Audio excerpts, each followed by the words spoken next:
What is going on, everybody? It is Luke Belly with the Sideline Scoop, and I just want to start this video off by saying, honestly, you guys are crazy. You've almost gotten this channel to like 1,000 subscribers now. About like a week ago, I was at 300 subscribers, and it took me like 3 or 4 months to get there. And now the past couple days, I got like 300 in a day, which is crazy considering it took me like 3 months and like 100 something videos to get the first 300. So guys, appreciate you. You guys are the best. All right, so now to get into what we are talking about in today's video. So at the past couple days, I've been making some trade rumor videos about, possible scenarios that could take place, some ideas. And we had a comment on the last one from Xavier here. You can see, yo, can you talk about the possible Will Fuller trade? So Xavier, I got you, bro.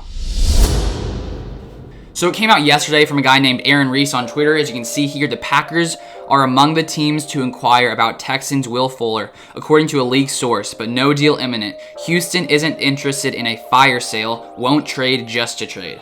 So first, I think it's sort of funny that they said they won't trade just to trade, because it's like, what NFL GMs are out here like, I'm just going to trade. I think it's a bad deal, but I'm just going to trade. I don't think anyone's doing that, but maybe they're just trying to like get a leg up to like show the Packers like you got to pay a high price. And so now if we take a look at the Packers, I've mentioned this in the past few videos, so I'm not going to talk about it for that long, but of course, we have Davante Adams. We have Allen Lazard, who's injured, but should be back in the next couple weeks. And then we have Marquez Valdes-Scantling, who people were hoping would be much better this season. But so far this season, he just has not been good. So if we take a look at Marquez Valdes-Scantling this year, he is the second worst wide receiver in the NFL, according to DVOA, which is basically like efficiency metric.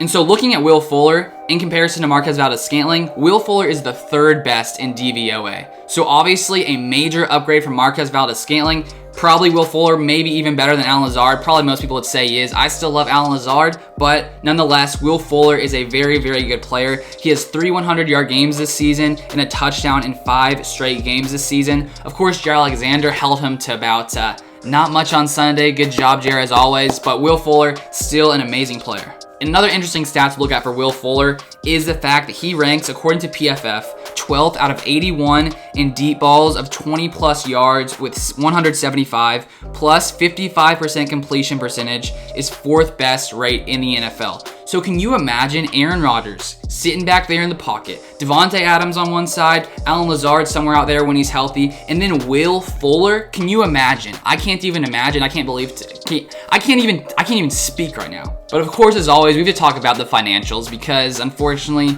teams don't just have limitless amounts of money. There's a salary cap. I wish there wasn't a salary cap. That would be fun if you could just go and pay for players all around. But there is a salary cap, so let's take a look at it. Here's a quote from an article from the Packers Wire.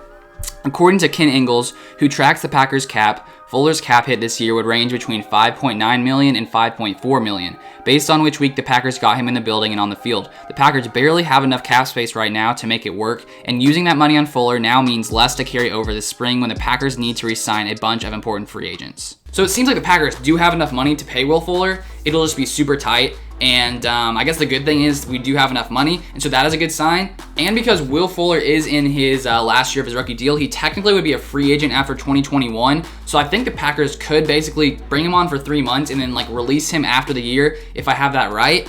And the only thing about that is then that would mean we'd be giving a draft pick for Will Fuller for 3 months. But apparently there's also like some compensatory, is that the word? Yeah.